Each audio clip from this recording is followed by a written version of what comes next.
Real analysis के इस lecture में हम कम्बिनेशन ऑफ कॉन्टिन्यूस फंक्शंस को डिस्कस करेंगे। अगर आपने अभी तक चैनल को सब्सक्राइब नहीं किया तो चैनल को सब्सक्राइब करें, वीडियो को लाइक और शेयर करें। डियर स्टूडेंट्स, इस सेक्शन को हम थ्योरम 5.21 से स्टार्ट करेंगे।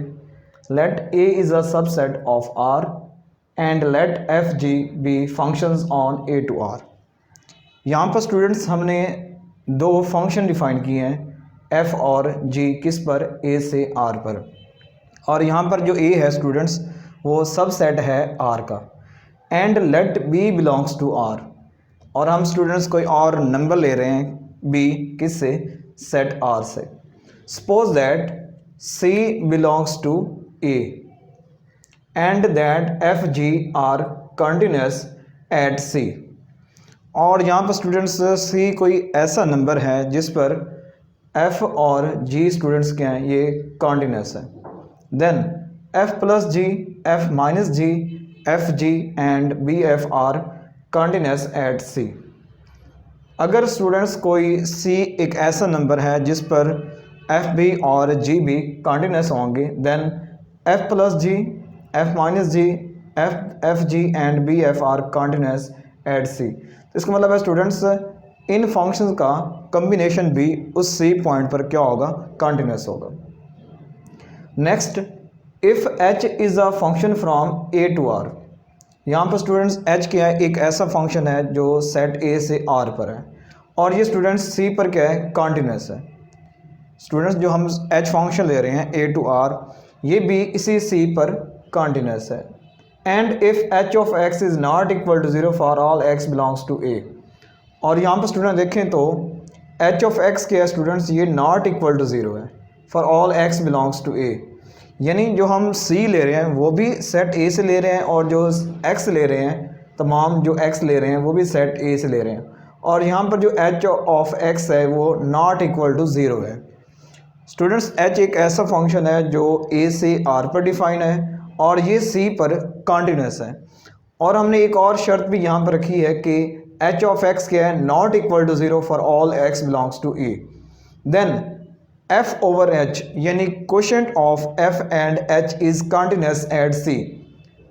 तो स्टूडेंट्स नेक्स्ट क्या होगा कि जो क्वोशंट हम डिफाइन करेंगे एफ ओवर जी, वो भी सी पर क्या होगा, कॉन्टिन्यूस होगा। तो ये है स्टूडेंट्स हमारा थ्योरम था 5.21। अब इसका प्रूफ देख लेते हैं कि हम इस असर्शन ए को और बी को किस तरह प्रूव कर सकते हैं। If C is not a clustered point of A, यहाँ पर देखें स्टूडेंट सी क्या है, अगर ये क्लस्टर्ड पॉइंट नहीं होता सेट ए का, देन कंक्लूजन इज़ ऑटोमेटिक। ठीक है स्टूडेंट्स, अगर हम सी क्लस्टर्ड पॉइंट नहीं लेते, ये कोई स्टूडेंट्स कोई और पॉइंट है, क्लस्टर्ड पॉइंट के अलावा कोई और पॉइंट है, तो इसका मतलब है कि ये जो दोनों कंडीशंस हैं, कंक्लूजन्स हैं स्टूडेंट्स, ये ऑटोमेटिकली स्टूडेंट्स होल्ड करेंगी अगर सी क्लस्टर्ड पॉइंट नहीं होता। इस चीज़ को स्टूडेंट्स हम प्रीवियस लेक्चर्स में डिस्कस कर चुके हैं कि अगर सी क्लस्टर्ड पॉइंट होगा या नहीं होगा, तो दोनों सूरतों में फंक्शंस क्या होते हैं स्टूडेंट्स, कॉन्टिन्यूस होता है। तो नेक्स्ट देखें, hence we assume that C is a clustered point of A. तो स्टूडेंट्स अगर सी क्लस्टर्ड पॉइंट नहीं है तो दोनों कंक्लूजन्स ऑटोमेटिकली प्रूफ हो जाते हैं। तो नेक्स्ट हम यहाँ पर ये अज्यूम करेंगे कि जो सी है वो क्लस्टर्ड पॉइंट है। ठीक है स्टूडेंट्स, इन दोनों जो हमारे पास हैं असर्शंस, इनको हम क्लस्टर्ड पॉइंट के तौर पर, यानी जो सी हम ले रहे हैं स्टूडेंट्स, वो हम क्या लेंगे, क्लस्टर्ड पॉइंट लेंगे। और उसके लिए उसको प्रूफ करके चेक करेंगे क्या ये दोनों जो हमने कंक्लूजन यहाँ पर डिफाइन की हैं, क्या ये दोनों प्रूफ हो सकती हैं या नहीं हो सकती। Since F and G are continuous at C, then limit h approaches to c, f of x is equal to f of c. Similarly, limit h approaches to c, g of x is equal to g of c. Students previous section में हम continuous functions की definition को study कर चुके हैं, तो यहाँ पर हमने स्टूडेंट्स उसी डेफिनेशन को यहाँ पर हमने यूज़ किया है। बिकॉज f और g दोनों क्या हैं, कॉन्टिन्यूस हैं, तो इसका मतलब है कि ये दोनों कंडीशंस क्या होंगे स्टूडेंट्स, होल्ड करेंगे। यानी जो लिमिट होगी एफ ऑफ एक्स की, जब एक्स अप्रोच करेगा सी को, ये किसके इक्वल होगी, एफ ऑफ सी की इक्वल होगी। सिमिलरली अगर हम लिमिट चेक करें जी ऑफ एक्स की, जब एक्स अप्रोच करे सी को, तो ये किसकी इक्वल होगी, जी ऑफ सी की इक्वल होगी। तो ये दोनों अगर कंडीशंस होल्ड कर जाती हैं then F and G are continuous. तो यहाँ पर हम क्या ले रहे हैं कि एफ और जी दोनों क्या हैं, कॉन्टिन्यूस है।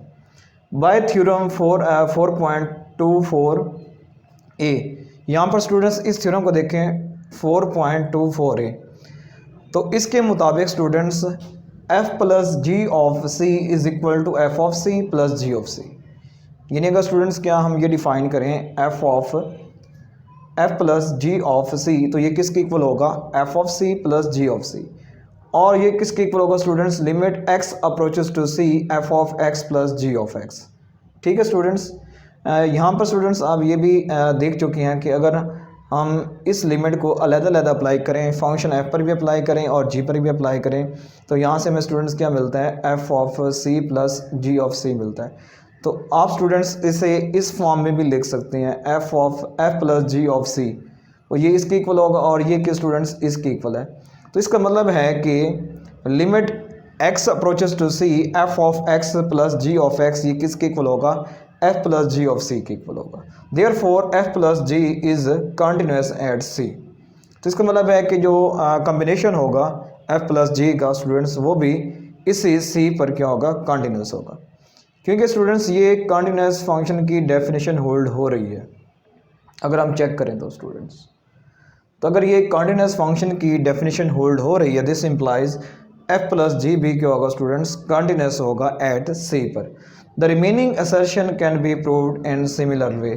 तो हम स्टूडेंट्स एफ माइनस जी को, एफ जी को और बी एफ को, यहाँ पर स्टूडेंट्स जो बी है ये कोई रियल नंबर है, तो अगर आप फंक्शन को उस रियल नंबर से मल्टीप्लाई करें तो जो न्यू फंक्शन आएगा स्टूडेंट्स वो भी क्या होगा, कंटिन्यूस होगा, किस पर, सी पर। क्योंकि एफ स्टूडेंट्स क्या है, कंटिन्यूस है सी पर। तो अगर आप फंक्शन को किसी और नंबर से मल्टीप्लाई कर देंगे देन जो रिजल्टेंट फंक्शन होगा स्टूडेंट्स वो भी इसी सी पर कंटिन्यूस होगा।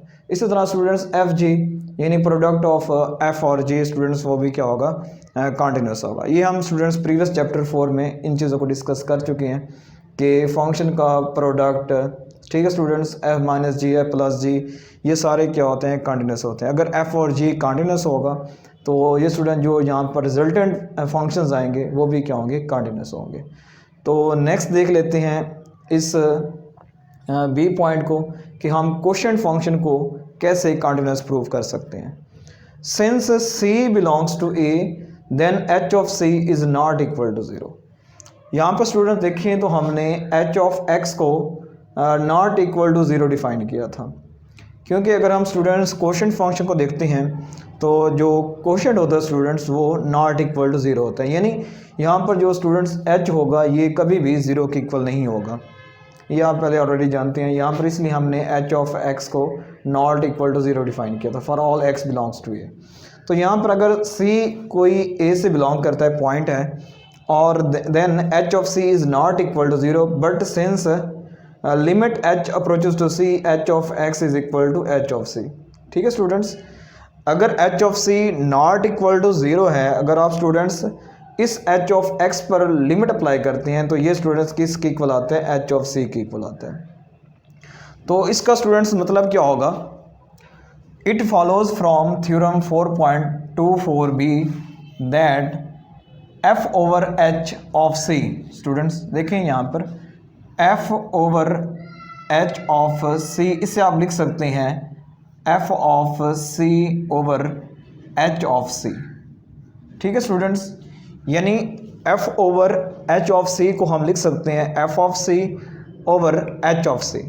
और ये स्टूडेंट्स जो एफ ऑफ सी है ये स्टूडेंट्स किसके इक्वल होता है, limit X approaches to C F of x.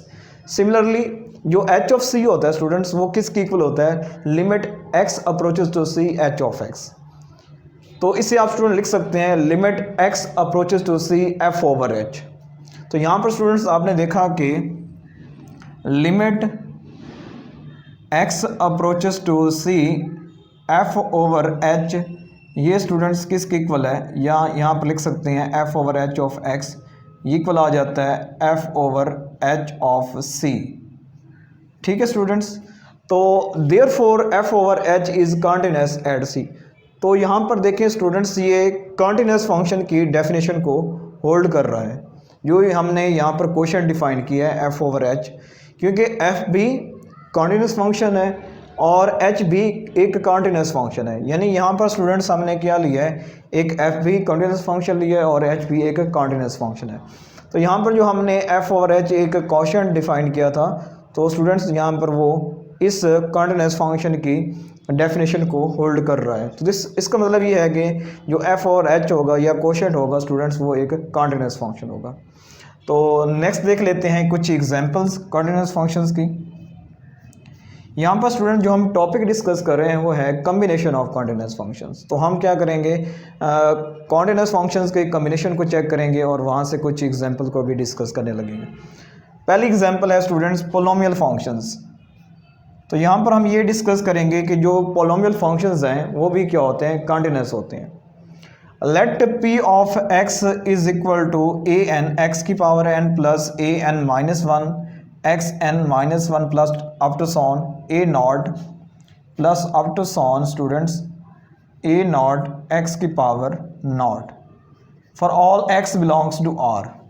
यहाँ पर स्टूडेंट्स हमने एक पोलोमियल फंक्शन डिफाइन किया है P of x, then limit x approaches to c p of x is equal to p of c। तो स्टूडेंट्स अगर आप इस फंक्शन पर लिमिट अप्लाई करते हैं कि x approaches to c, ठीक है students, limit x approaches to c p of x, तो ये p of c के इक्वल आ जाता है। ठीक है स्टूडेंट्स, क्योंकि यहाँ पर हम x को जब रिप्लेस करेंगे c से तो ये बन जाएगा p of c। तो जब आप लिमिट अप्लाई करेंगे, limit x approaches to c p of x, तब भी ये स्टूडेंट्स क्या आ जाएगा, p ऑफ c के इक्वल आ जाएगा। For any c belongs to r, किसी भी c के लिए स्टूडेंट्स क्या होगा कि limit x approaches to c p of x किसके इक्वल होगा, p ऑफ c के इक्वल होगा। Thus a polynomial function is continuous on r। इसका मतलब है कि अगर आप कोई भी c लेते हैं किस में से, r में से स्टूडेंट्स, तो ये जो पोलोमियल फंक्शन होगा वो कॉन्टिन्यूअस फंक्शन की डेफिनेशन को यानी होल्ड कर रहा है। तो इसका मतलब है कि जो पोलोमियल फंक्शन होगा वो उस सही पॉइंट पर कॉन्टिन्यूअस होगा। नेक्स्ट एक लास्ट एग्जांपल देख लेते हैं इस लेक्चर की, वो है स्टूडेंट्स रैशनल फंक्शंस। ठीक है स्टूडेंट्स, कौन से फंक्शन है, रैशनल फंक्शंस। तो यहाँ पर हम रैशनल फंक्शन में भी हम p और q को क्या लेंगे, दो पोलोमियल्स को लेंगे। स्टूडेंट यहाँ पर जो p है और स्टूडेंट्स q है, ये दोनों पोलिनोमियल्स हैं। दोनों क्या हैं, polynomial functions on R। P भी और Q भी ये दोनों क्या हैं, पोलिनोमियल फंक्शंस हैं सेट R पर।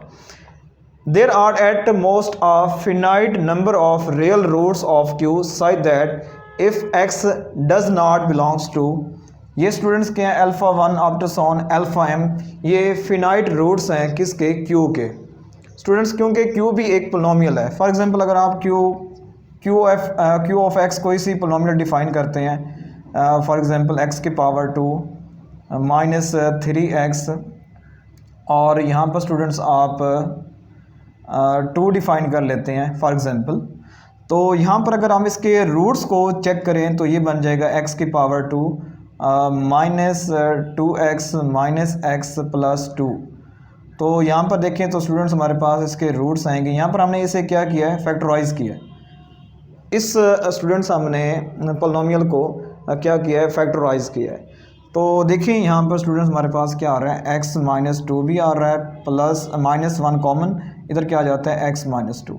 तो इसको चेक करें तो ये बनता है स्टूडेंट्स x माइनस 1 और x माइनस 2।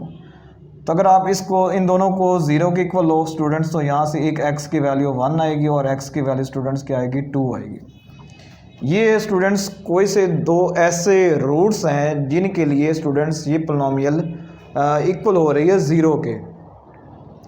वो ये कह रहा है कि students there are at most a finite number of real roots of Q such that if x does not belongs to this roots then Q of x is not equal to 0। Students अगर जो यहाँ पर हम x ले रहे हैं, अगर हम इन्हीं रूट्स में से ले लेंगे देन स्टूडेंट्स क्या होगा कि Q ऑफ x की वैल्यू क्या आ जाएगी, 0 आ जाएगी। लेकिन आप स्टूडेंट्स ये भी जानते हैं कि रैशनल फंक्शंस में जो Q होता है स्टूडेंट्स, ये नॉट इक्वल टू 0 होता है। यानी जो आप P ले रहे हैं स्टूडेंट्स, ये तो ज़ीरो हो सकता है, लेकिन जो Q के लिए शर्त ये है कि ये students not equal to zero होता है। तो यहाँ पर वो कह रहा है कि अगर आप P और Q कोई से दो पोलिनोमियल्स लेते हैं, तो वो कह रहा है कि there are at most a finite number of real roots of Q such that, कि अगर आप Q उन रियल रूट से नहीं लेंगे तो Q ऑफ X क्या होगा, नॉट इक्वल टू ज़ीरो होगा। यानी स्टूडेंट्स हम इन रूट्स को यहाँ पर हम एज अ एक्स यूज़ नहीं करेंगे। जो भी आप एक्स लेंगे स्टूडेंट्स, वो इन रूट्स में से नहीं लेंगे। अगर आप उन्हीं रूट्स में से एक्स ले लें, जैसे कि एक्स अगर मैं 1 ले लेता हूँ या 2 ले लेता हूँ, तो उसके लिए स्टूडेंट्स Q ऑफ एक्स की वैल्यू तो ज़ीरो बन जाएगी। ठीक है स्टूडेंट्स, अगर आप इस पोलिनोमियल को देखते हैं Q ऑफ एक्स को, एग्जांपल मैंने आपको दी है स्टूडेंट्स समझाने के लिए कि अगर आप इन रूट्स में से कोई x की वैल्यू लेंगे तो ये Q ऑफ एक्स की वैल्यू क्या आ जाएगी, ज़ीरो आ जाएगी। तो हमेशा जो हम x लेंगे, क्योंकि हमने Q ऑफ एक्स को नॉट इक्वल टू ज़ीरो रखना है, तो हम इन x को उन रूट्स में से नहीं लेंगे। देन क्या होगा स्टूडेंट्स कि Q of X is not equal to zero. Then we can define rational function r of x as. तो अगर आप स्टूडेंट्स P और Q कोई से दो पोलिनोमियल फंक्शन ले रहे हैं और आप जो Q ऑफ एक्स को डिफ़ाइन कैसे कर रहे हैं कि आप जो x है वो स्टूडेंट्स उन रूट्स में से नहीं लेंगे, देन Q ऑफ एक्स क्या होगा, ज़ीरो होगा। फिर जाकर स्टूडेंट्स आप एक रैशनल फंक्शन डिफ़ाइन कर सकते हैं जो कि r ऑफ x है। तो r ऑफ x क्या होगा स्टूडेंट्स, इक्वल होगा P of x over Q of X for all x does not belongs to these roots. तो क्योंकि यहाँ पर स्टूडेंट्स Q ऑफ एक्स क्या है, नॉट इक्वल टू ज़ीरो है। तो नॉट इक्वल टू ज़ीरो कब होगा, जब x इस Q ऑफ एक्स के रूट में से नहीं लेंगे। If Q of C is not equal to zero students, अगर Q ऑफ C स्टूडेंट्स क्या होगा, अगर ये नॉट इक्वल टू ज़ीरो होगा, then R of C students किसके इक्वल होगा, R of C is equal to P of C over Q of C। और इससे आप लिख सकते हैं कि P ऑफ C हमें कब हासिल होगा, if limit x approaches to C, P of x क्या होगा स्टूडेंट्स, P ऑफ C के इक्वल होगा। Similarly limit x approaches to C, Q of x is equal to Q of C। तो आप स्टूडेंट्स इस चीज़ को ये भी लिख सकते हैं, limit x approaches to C, R of x। तो यहाँ पर देखिए स्टूडेंट्स, तो R ऑफ C किसके इक्वल है, limit x approaches to C, R of x के। तो R is continuous at C, क्योंकि स्टूडेंट जो रैशनल फंक्शन है वो कंटिन्यूस फंक्शन की डेफिनेशन को होल्ड कर रहा है। तो इसका मतलब है कि R is continuous at C। तो R क्या होगा स्टूडेंट्स, जो रैशनल फंक्शन हमने डिफाइन किया है वो C पर क्या होगा, कंटिन्यूस होगा। Since C is any real number, student C क्या है, एक एनी रियल नंबर है, that is not a root of Q। और ये स्टूडेंट्स क्या है, C यानी हम R में से तो ले रहे हैं, लेकिन जो C है वो Q के रूट्स में से तो नहीं है। C is any real number that is not a root of Q। We say that a rational function is continuous at every real number for which it is defined। तो हम ये कह रहे हैं कि जो रैशनल फंक्शन है वो रियल नंबर्स पर कंटिन्यूस होगा, जिन नंबर्स पर वो फंक्शन क्या हो रहा है, डिफ़ाइन हो रहा है। यानी अगर हम स्टूडेंट्स R ऑफ x को डिफ़ाइन करें स्टूडेंट्स, ये किसके इक्वल है, P of x over Q of x। तो ये डिफ़ाइन स्टूडेंट्स उस वक्त होगा जब ये अनडिफाइन नहीं होगा। ठीक है students, not equal to undefined, यानी स्टूडेंट्स जब ये अनडिफाइन हो जाएगा तो ये डिफ़ाइन तो नहीं होगा ना। यानी अनडिफाइन होने के लिए स्टूडेंट्स इसको यानी अगर हम इस फंक्शन को अनडिफाइन करते हैं तो यहाँ पर Q ऑफ x को ज़ीरो ले लें। तो अगर उन x के लिए जिनके लिए Q ऑफ x की वैल्यू ज़ीरो आ रही है, तो उस सूरत में ये फंक्शन डिफ़ाइन तो नहीं होगा। तो डिफ़ाइन होने के लिए स्टूडेंट्स क्या होगा कि जो भी आप x लेंगे वो उस रूट्स में से नहीं होगा। तो हर सूरत में जब आप x रूट्स में से नहीं लेंगे Q ऑफ x के, तो उस सूरत में फंक्शन हर एक वैल्यू पर क्या होगा, डिफ़ाइन होगा। तो इसलिए हम ये कह रहे हैं कि we say that a rational function is continuous at every real number for which it is defined. तो ये स्टूडेंट्स कुछ एग्जांपल थी। तो नेक्स्ट लेक्चर में हम मज़ीद एग्जांपल्स को डिस्कस करने की कोशिश करेंगे।